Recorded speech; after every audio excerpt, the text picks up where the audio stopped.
Epic number 1 on this list, man, of worst epics. We're going to be covering every single faction, at least one for every faction. Dude, I gotta start with a champion I just can't get away from on this main account, man. The amount of times I feel like I pulled Masked Fearmonger, bro. I ain't keeping count anymore, and I'd rather forget. This guy looks like a badass.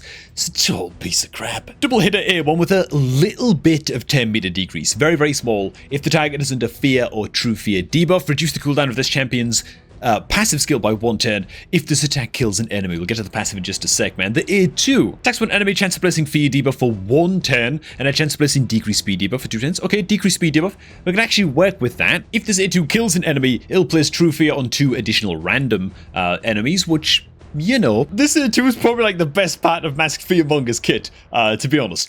Apart from the fact that he doesn't actually hit very hard, so you can't really expect to get the kills with this A2. And then he brings another attack 1 enemy skill, this time on a 4-turn cooldown on his A3, ignores a portion of the target's defense if the target is under fear or true fear debuff, which might not seem that bad, apart from the fact that you've got to go back and read the A2 and read that the fear only lasts for 1 turn, okay, on a single target with this A2, and you're trying to kill enemies with this A2 to spread true fears around all enemies, and those only last for 1 turn as well, so it's very, very hard to actually maintain fear debuffs and actually benefit from this ignore defense. And you get a bunch of buffs with this A3 if you happen to kill an enemy. With this, on the passive, fill this champion's team by 50% whenever an enemy drops below 20%. I get the theme they're going for with Masked Fearmonger, but by gum, could have used some AoE damage, man, and could have used some slightly longer duration fear debuffs, man. Forget the true fear even, just make it fear, just make it last longer, you know? Want to love this guy, but a very, very worthy champion to be covering first for our Bannerlord's worst epic champ. Before we get to the rest of the man, if you're looking to create a new raid account, make sure to create that new raid account right now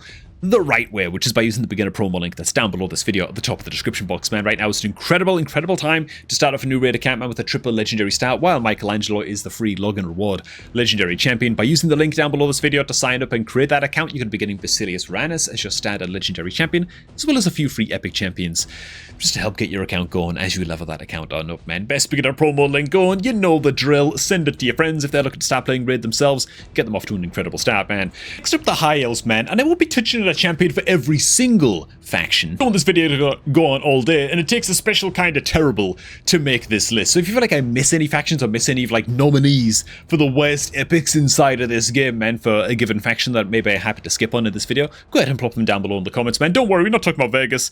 We're going to be touching on Marksman and his head that's made out of Play-Doh. What's going on with that, man? Look at his arrows. Okay, the arrows actually don't look too bad. I mean, okay, they sort of do, but even just the visuals on this guy tells you all you need to know. Okay, attack-based champion for the High Elves faction, man. His A1 is attack 1 enemy, place a poison debuff for 2 turns if this attack is critical, and has a chance of granting an extra turn. Actually, not a bad A1.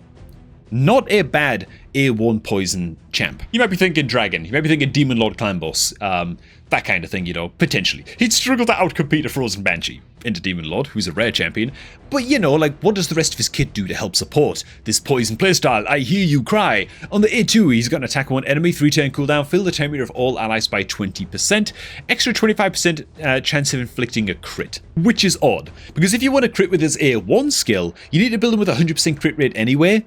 So, like, you know what I mean? Or what, he's going to build him with 75% and just be fine with the A1 not critting every now and again? I don't know, man. It's weird. This extra chance to get a crit is a little bit strange. Either way, man, it fills turn rate of allies by 20%. Not too bad, potentially. Still, he's lacking a little bit of punch. What's he got going for him on the A3? Well, he's got a quad hitter, attacks in 4 times at random, each hit with a chance of placing... each hit has a 35% chance to ignore defense, which could actually read to be quite good if the damage multipliers on the skill weren't absolutely terrible. You also might find yourself torn between, how do you actually build Marksman? Do you want to, like, build him to try and nuke with this 4-turn cooldown A3? Or do you want to build him to just be, like, very, very fast so he gets off more poisons? That kind of thing. Or you want to build him to be one of the faster champions of your account, maybe to be like a 10 meter booster with his A2. His speed aura, though, is in arena battles, which I don't know what to do with this, man. I don't. Is he meant to be an arena champion? How many arena champions do you see that bring poison on their A1? Not bloody many, you know. And so I just don't know what this champion is. I just don't know what you build him for. Do you even build him with 100% crit? Like, you don't need it for the A2, but you do for the A3 and the A1. What's all that about? He's got an arena aura, but literally his only good arena skill to open with is his A1 for the 10 meter boost to like help your team go first in arena, but why not then just use a, I don't know, like a Haikatoon or something, who's got like a 1% worse speed aura on Haikatoon, but she does so much more into so many other areas of the game that you're always going to build Haikatoon over maximum, and you get it for free as a 30-day login reward, you know? You're going to build him as a 10 meter booster for the High Elves faction, when you're going to get Arbiter as a free legendary champion as soon as you complete the Arbiter missions. I just don't know what he's for, man. Like, he's just such a piece of crap. He's going to be my pick for the High Elves faction, man. Moving on to the Sacred Order. This one's nice and easy. Bushi is an absolute piece of detritus, man. His A1 skill attacks when enemy damage inflicted increases each time this skill is used, stacking up to 4 times. The multiplier on the skill is a 2.9, so like damage multiplier by 2.9 of your attack, I guess, and the damage inflict increase that you get is like, I think it's like 40% more on top of that every time you use the A1. So, you know, it can get to a place where it hits reasonably hard over the course of longer fights. The rest of his kit, though, he brings an attack when enemy. This attack is always critical, which again, it just makes no sense because his A1 doesn't have that component, so you have to build him with 100% crit rate anyway, so you might as well not even have this line in the skill description.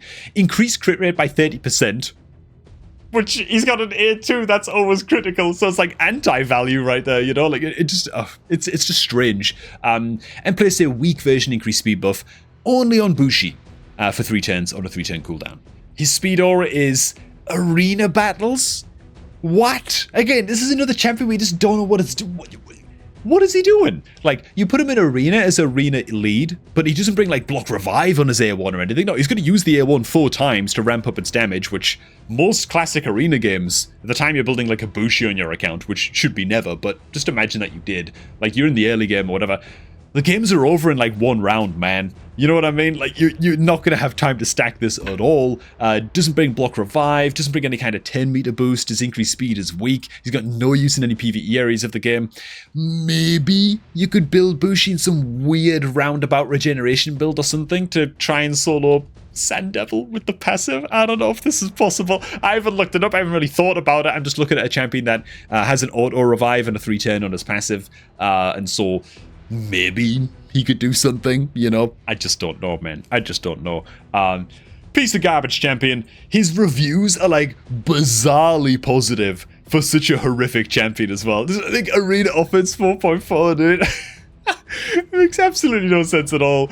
Get him off my screen. He's my pick for the Sacred Order. Barbarians is quite easy. I think I'm just going to jump straight to Haken. This is a Void Epic. You expect a bit more from your Void Epics. They're just 1 tier below regular legendaries after all. What does she bring? She brings A1 that plays an extra hit if she crits. Okay, cool. She brings an A2, 4-turn cooldown, attacks one enemy, chance of placing weaken debuff on the target for 2 turns before attacking. So it's a single target weaken debuff, smack.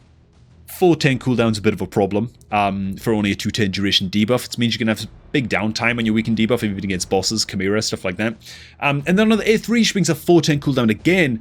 Attacks when enemy, applies debuff spread, taking 2 random debuffs from the target and placing them on all enemies, also extending the duration of those debuffs. Okay, so you place the weaken. Okay, so debuff spread, you're thinking like Hydra, maybe you're thinking like Spider, but spending multiple turns on 4-turn cooldown skills to place a weaken and then spread a weaken amongst like all spiderlings or all Hydra heads, and you could be like spreading HP burn debuffs and stuff as well with this hypothetically into Spider, but how many single target HP burn champions are you actually using into Spider's Den when you could build a Skrank or a Mordecai, you know? Maybe Haken Greatblade plus like a Geomancer, I don't know. Then Geomancer already brings the weakened debuff.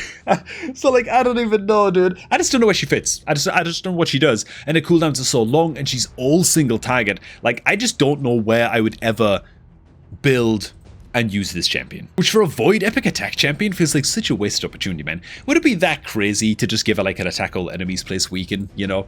I don't think so. I think she'd still probably be quite weak, even given that, man. Moving on to the Ogren tribes, where honestly, we've got some relatively weak ogres here. This is a faction that I'm pretty happy to skip on. I don't think any of them are like Bushi bad. You know what I'm saying, man? I'll go ahead and pass on the Ogren tribes, man. As for the lizard men, there's got to be a candidate here. Ooh. Oh yeah, ZXG. Okay, ZXG's in this faction, dude. Oh my god, is this a bad champion, bro? It takes so long to get Z from farming normal mode Doom Tower secret rooms. Like, I'm Dude, do I even have ZXG yet? I don't think I do. My account's nearing 2 years old at this point. I still just haven't done enough normal mode Doom Tower secret rooms yet to get her. Maybe if I was more efficient, I could have got her by now. I don't know, whatever. Takes a very, very long time either way. What does she do? Attacks one enemy, chance of placing an extra hit. Okay, cool. The A2 is a 4-turn cooldown, attacks one enemy. A lot of single target hitters, man, in this list. We'll ignore shield and block damage buffs. Not stone skin, not unkillable. Just shield and block damage, okay? Place a block damage buff on this champion for 1 turn if this attack kills an enemy. Alright, this A3 better be good. This A3 better be good. Because we're already looking at very, very niche skills here that are really only kinda debatably good into arena, and like this already just doesn't cut it like for most players, you know. Like, when are you gonna build a ZXG like over like a Genbo or a Magna or something, you know? The A3 is a 4-turn cooldown again. Plays increased crit damage and increased attack buff in the champion for 3 turns, then grant an extra 10. It's just some self buffs. Which, if this A2 is an attack all enemies, great. Like, we've got ourselves a champion here. Yes, it's still a 4-turn cooldown skill. It's a big problem. Like, it's still a big problem. Still very, very annoying. Makes it way less worthwhile building into wave content and stuff like that if this was attack all enemies, but it's not. It's a single target hit. You self-buff and then hit one enemy. And you don't block revive. You don't pierce stone skin. You don't get bonus damage to stone skin. You don't get an extra turn if this attack kills an enemy or anything like that. Yeah, considering how long it takes you to get ZXG on your account as well is just mental. Not a very good champion, to say the least, man. Next up, the Skinwalkers. I tell you what, man, is it Airsign that I read his kit recently and I couldn't believe how bad he was? Okay, so he brings an A1 that's an attack one enemy, 30% chance of placing block active skills debuff for 110. Only 30%? For an epic champion, dude. What are we talking about here, man? That's kind of crazy, dude. I'd be fine if this was like 100%. I feel like this is such a niche debuff in many, many different areas of the game that you might as well just make 100%, give him some use into maybe an early game Chimera team or something. I don't know, man. What does this A2 do again? I generally can't remember. He's defense based, by the way, so we can bear that in mind too. Bit easier to keep him alive, at least. Brings a 3-turn cooldown, attack all enemies. Chance of placing decreased crit rate debuff for a couple turns. Which is like a good debuff into, I don't know, maybe Ice Golem, maybe Demon Lord. But into Ice Golem and Demon Lord, the A1's useless. And you're not going to bring along an Ice Sand Crusher just for the decreased crit rate. This is fine for Faction Wars, don't get me wrong. Like it's a fine little debuff to bring along. Makes it so that if you don't one-shot the waves right away, or you can't control the waves right away, you're not just going to die to a random one-shot. And that's nice, that's lovely, that's tight. But when the rest of the kit is, wait a minute, that's it. You got a bit of a problem, man. The passive decreased damage all allies receive from crits by 15%, which they're not receiving if you're landing the debuff. So like this passive just doesn't do anything. Fill this champion's 10 meter by 5% whenever an enemy lands a normal, strong, or weak hit. So a bit of 10 meter fill on the passive. But the rest of the kit is just so underwhelming and so washy. I don't know, dude. Give him a bloody attack all enemies freeze or something, like 40% chance to freeze. I don't know. Make it pretty weak, fine, whatever, man. At least make him usable in wave content with like an attack all enemies freeze, you know? That'll be fine. He's a polar bear, for God's sake, man. Just give the man a freeze. Or a decreased speed, you know? Ooh, slows people like an Arctic gust or something that slows people down. I don't know, man. I feel like he could use some love. SI and Ironhide, is he any good as well? Okay, yeah, SI and Ironhide is rival. At least brings an AoE decreased attack, which is, you know, pretty reliable to land. You could do a little bit of something. The polar bear? Nah, man. Amongst the Orcs faction, ooh, this should be good. I like ragging on the Orcs. I feel like the Orcs have very, very weak res, and relatively weak epics too. You know what, man? It would be an easy home run for me to go ahead and pick Terror Beast. This champion is, it's horrible, terrible, gnarly, trash, not great. I'm gonna go ahead and spotlight how bad I think Shaman is, dude. I don't know, man. I think this champion's really, really bad. Don't get me wrong. Okay, she's not the worst epic in the Orcs faction. Let's just get that straight. Let's just get that out the way, man. She's not the worst epic, and if she's the only reviver option you've got in your Orcs faction after you played Raid for like 10 months, okay, fine. You know, fine. Build her if you want. You know, build her for faction wars. Fair enough, but I'm going to spotlight her for one reason alone. I think she's easily the worst epic champion reviver in the game, man. I think she's awful as an epic champion reviver. I think she's basically a rare champion that's been painted epic. You know what I'm saying? I really, really don't like this champion, man. She brings attack one enemy, remove a random buff from the target. Fine. On the A2, she brings an attack one enemy, place increased crit rate buff on allies for 2 turns. It's only the weak version. Doesn't really do a lot, does it? Doesn't really do a lot. Like, you should be building your damage dealers and your nukers anyway with 100% crit rate. They shouldn't be relying on playing alongside Shaman in Faction Wars to get this increased crit rate buff, because then outside of Faction Wars, when they can play with Shaman, they're not doing anything, right? They're like whiffing some of their hits and like sitting at like 80 or 85% crit rate is just no good. And so I'm just not a big fan of increased crit rate buffs in general, unless it's like a self buff on a Nuka. And then she just brings the revive, and that's it. That's all she does. 5-10 cooldown revive. The rest of her kit does basically nothing as far as I'm concerned. These are just attack 1 enemy skills. They don't actually do anything. Now, if you just bring a defense aura and faction crisps by 23%, fine. Okay, again, that's the only reason you should ever look to build a Shaman. But she's up against Old Hermit Yorg, who brings a double revive on the same cooldown, and buffs with Perfect Veil on the champs that he revives, which in my book is better than a shield buff, which is what Shaman gives. He brings increased attack, strong version, key buff to bring, and 10 meter boost, and even brings an HP burn on his AO1, so can find use in things like Curse City, against like random occurrences of Frostbiter, where you require the HP burn to get the boss dead, unless you bring in a block revive, you know. And she's up against Tagore. Tagore, another epic quality Orc Reviver, who revives all dead allies and shields them up on a 5-10 cooldown, so the same cooldown duration as Shaman, brings an increased defense on his AO1, increased speed buff and healing on a 3-10, strong versions on his on his A2. Like, it's just no contest. You know, it's no contest at all how much better Yorg and Tagore are than Shaman. So it's like, God, man, build this champion as a last bloody resort. Again, is she the worst epic in the faction? Not really. I wanted to rag on her anyway, dude. Onto the Demon Spawn faction. Tyranids, bloody awful. Oh my god, man. Attacks 2 times at random, heals all allies by 3% of this champion's HP with each hit on targets under decreased speed debuff, so conditional on that. Conditional heal on the A1. Her only other skill is a 3-10 cooldown, attack 1 enemy. Chance of placing, okay, 100% chance of placing decreased speed debuff on the target for 2 turns. Has a 100% chance of placing decreased speed debuff on all enemies for 2 turns instead if this attack is critical. That's all she does. That's all she does. Her passive decreases damage allies receive by 5%. She takes the damage instead. 5%? So she brings some healing and an AoE decreased speed. If she's got 100% crit rate. And ticks a lot of bucks to get there as well, by the way. Ugh.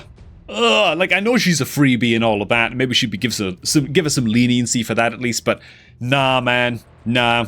I'm not a believer in Tyranids. I've got crap from this in the comments, by the way, before, man. I know some people believe in Tyranids hair flower. Me? Oh, flower, I hate her indeed. Move along, Petal, you know what I'm saying? To get British on ya. Hey, man, Undead Holds. What we talking here, man? What we talking? The Undead Holds. Ooh, real tempted to go for Lich. You know what? My pick's probably going to be Hexia, man. Oh god, these are very, very off-the-cuff picks, by the way, in case you can't tell. But yeah, Hexia, she looks insanely awesome, by the way. Like, really, really cool. It's like some kind of undead witch that they tried to burn at the stake or something, but nah, man, she's coming back, you know. Very, very cool stuff. But she just, I mean, it's just a lot of single target attacks again, isn't it, really? Yeah, attack-based champion. Attacks one enemy, chance of placing decreased defense debuff for 2 turns. This attack increases by another 20% for each debuff placed on this champion. She likes to be debuffed.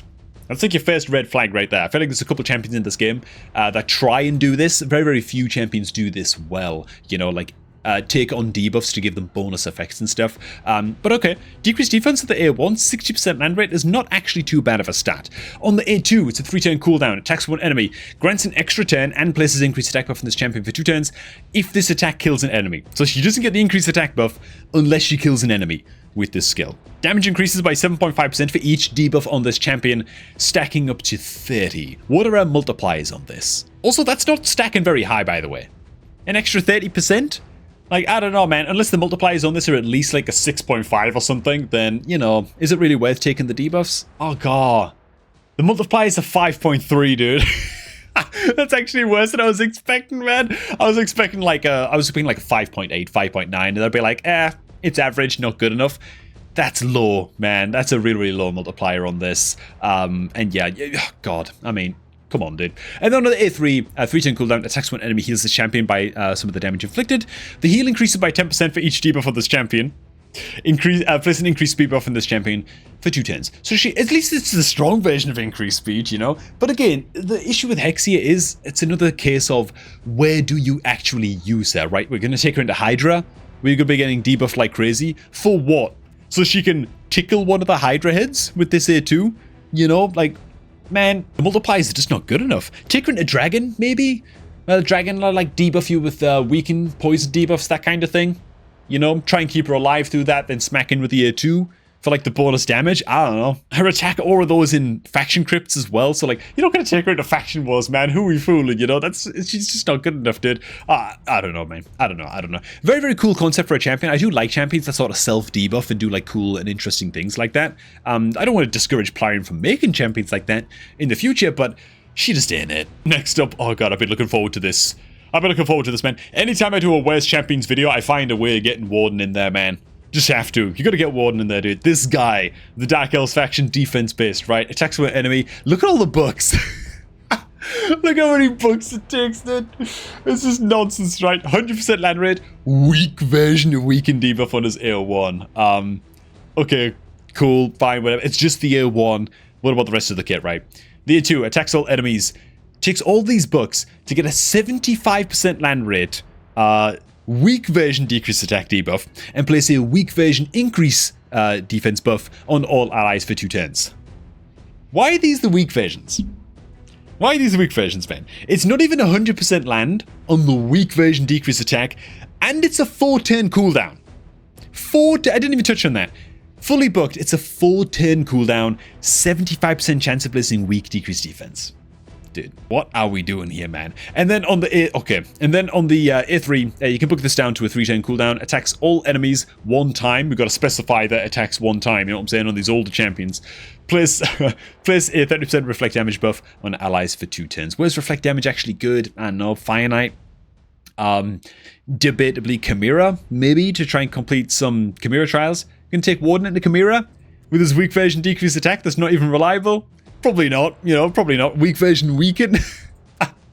Like, I don't know, dude. Are you going to take him into Fire Knight with all these single hitters and stuff, you know? Single time attack skills? Nah, we're not. And then I've actually forgot about this, dude. Ally HP in arena battles by 30%. Why does he have an HP aura in arena battles?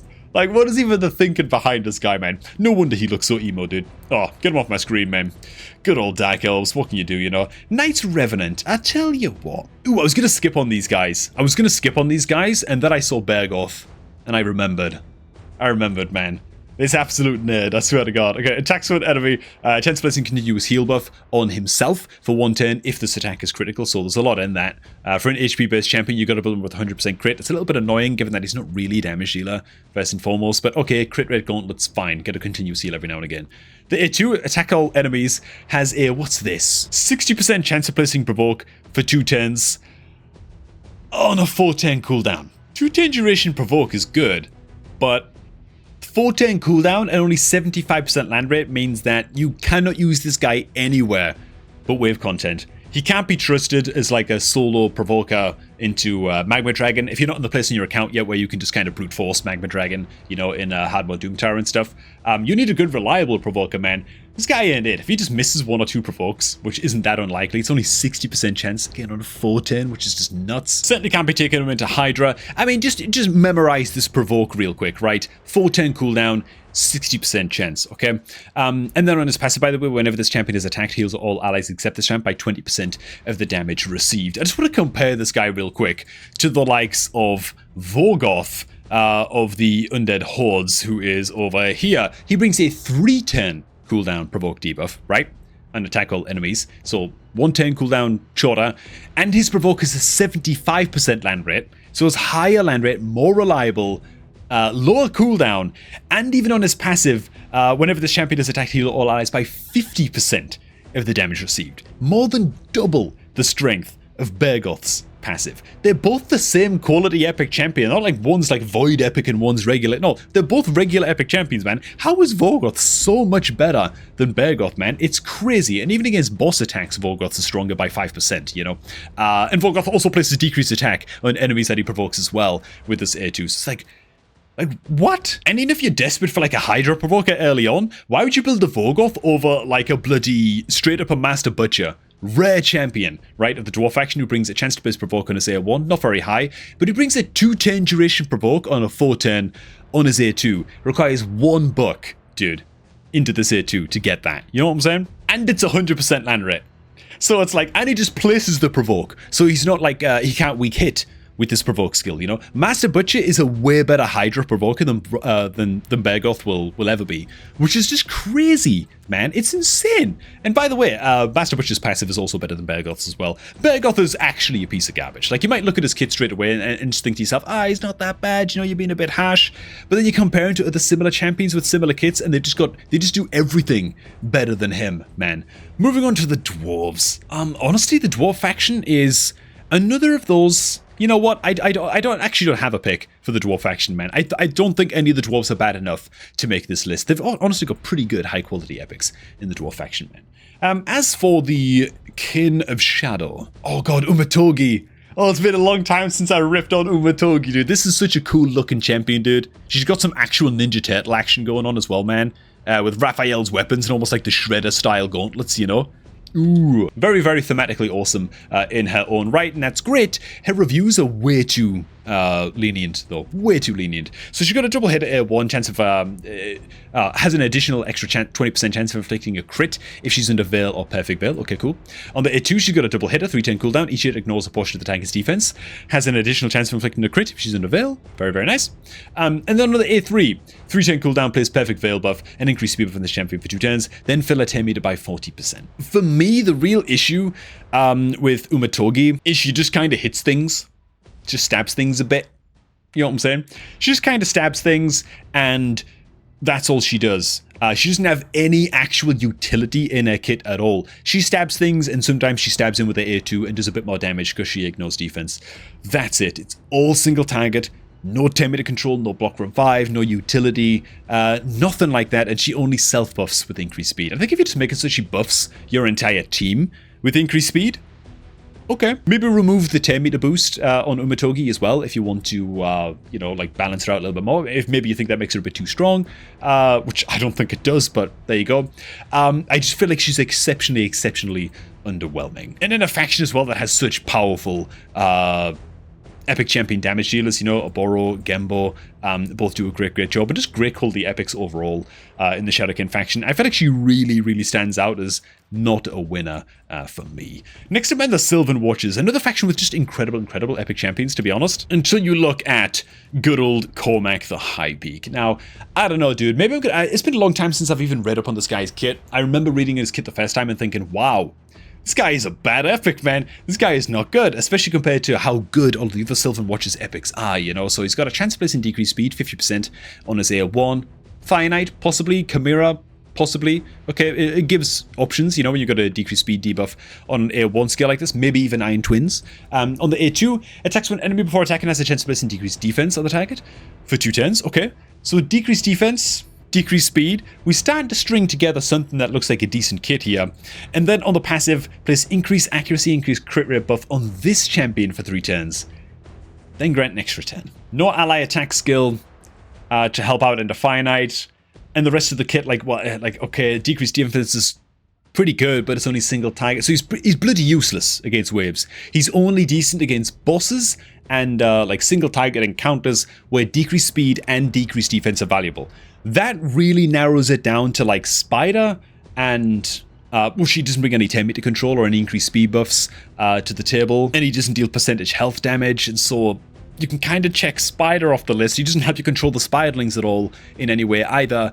I can't really take him into Chimera either, because, I mean, I take that back. I suppose you could. You could take him into Chimera alongside another champion that's also placing decreased speed on their A1 skill as well.